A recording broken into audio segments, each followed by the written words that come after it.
Hi, this is Togrim. My warrior reached level 50 last week, so this is my first endgame PvP video. All of the footage here is rank 1, which is the default rank you get when you reach 50, and that means that I have no PvP gear. I get CC'd from range by a Dominator spec mage, stunned. I go ahead and use Paladin's Devotion to break the stun effect, and then close the gap with Riftwalk, use my ranged Paladin stun, and then follow up with my ranged silence ability. So against a DPS spec mage, this is a very fast fight, and it's really critical that I rotate my CCs at the right time, and then I burn that mage down. Sit down to drink, and in a moment here, a rogue's going to try to gank me. And if you're curious about key bindings or character control and strafing, I recommend you watch my previous video, Warrior Volume 9. I talk about those subjects in great detail. So, rogue tries to jump me. I go ahead and strafe kite away, root him, snare him, and then get a fiery burst dot running. The second time, instead of using fiery burst, I should have used Rift Surge against a class that has instant cast abilities. Rift Surge tends to pack some pretty good compact burst, which is very useful, but regardless, because I was strafe kiting from the very beginning and gapped the rogue, I was able to make up for the heal deficit and then burn him down.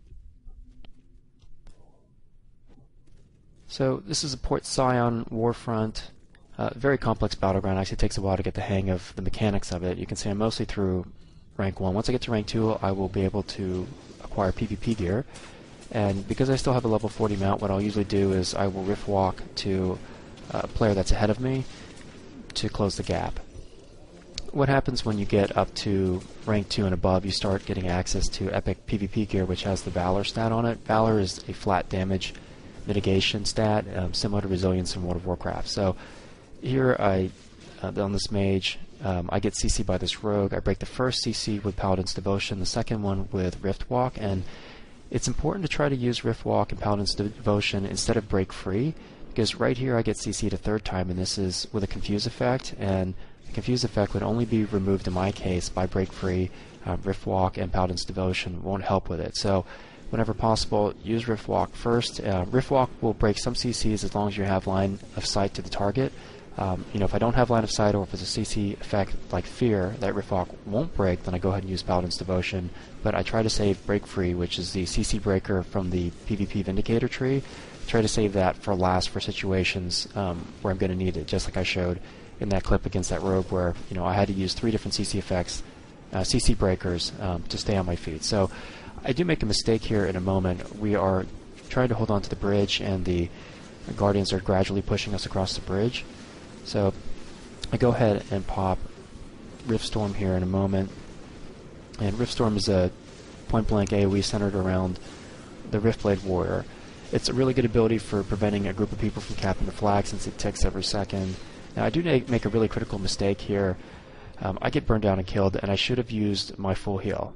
And the reason why I say this is if you watch the Guardian players push us across the bridge, cap the flag, and force us to respawn elsewhere with only like 4 or 5 seconds left on the respawn. So if I burned my full Paladin healed and turtle by the flag, we probably would have held on to it, so that's my mistake. After resing, we go ahead and push back toward the bridge. I get stunned here, use Riftwalk to break the CC effect, stun my opponent, and we burn that player down, and then finish off this warrior who's overextended. So we make our way back over to bridge to try to recap it, and I found in a lot of cases that it's helpful for me to not try to cap the flag, but rather to push into the opposing lines and keep other players, the healer and range DPS, busy. So I find a cleric here, start to attack him, and I'm strafe kiting him to break his line of sight as much as possible and stay behind him so that he can't parry my attacks. We burn him down, and one thing which is helpful, since I'm one of the forward meleeers on our side, I give our range DPS a focus fire target to try to attack. I see a cleric on the far side of church here. I go ahead and pursue and start to attack him, so I open up with Rain Silence and start to DPS, and then I see a Ranger Spec rogue come out over the hill, and I know a res wave is coming soon, so I start to strafe away.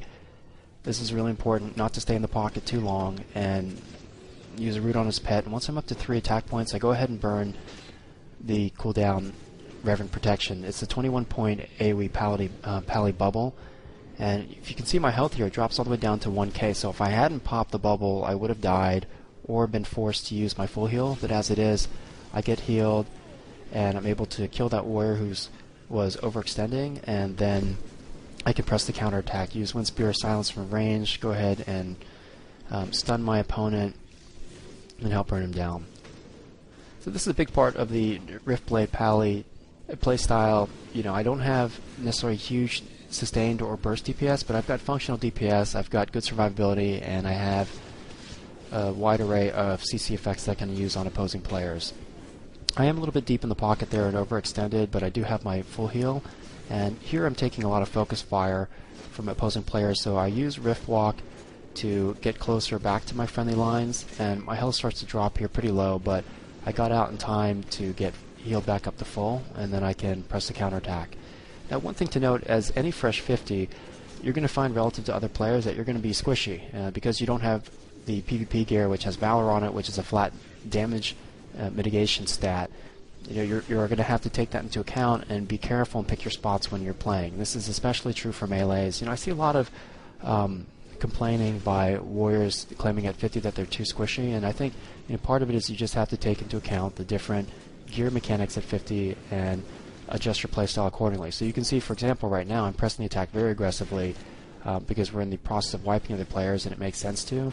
But you want to be careful about not overextending. If you overextend, you're going to make it difficult to get healed, yourself healed. You're likely going to die, and that's going to put the rest of your team in a bad spot. Another thing I should say too, you know, I've mentioned this in my other videos, I'm a big believer in Riftblades meleeing as much as possible, not just sitting back and using their ranged abilities. And you know, the reason why is some of our best abilities, our melee silence and our chainable 5% crit buff, are only usable in melee range. So I try to use, you know, melee abilities as often as possible, and when needed I'll strafe kite away or attack from range, but generally I try to get, you know, in the face of my opponents as much as possible. So we're trying to recap bridge here, and I pop Rift Storm to try to keep the Guardian players from recapping the flag. And one thing here is I don't make the same mistake I made earlier. In a moment here my health gets pretty low, so I go ahead and burn my full heals. I'm just trying to buy time for our players to hold on to this flag. And you can see here this cleric is trying to cap the flag, but I'm consistently hitting him to break his ability to cap the flag, and I'm using my Paladin Sweeping Strikes and Riftblade Thunderstrike AoE abilities to try to apply some AoE pressure. Now, Riftblade and Paladin don't have the kind of range, the AoE capability that mages and rogues do, but, you know, I do what I can.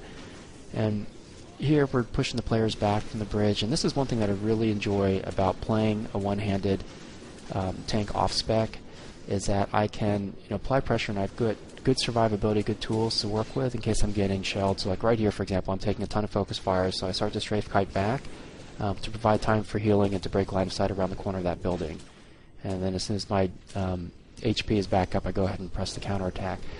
And you know, in a lot of cases, you know, if there's a range standoff here, players aren't going to start to really hit the floor until someone goes in and helps coordinate focus fire. So granted, this is a pug, but I found in a lot of cases, if I press in and pick a healer or caster target, you know, other players, the range DPS behind me, will pick the same target and help burn them down. So this is what I find really enjoyable about playing a tank in PvP. I can be very aggressive.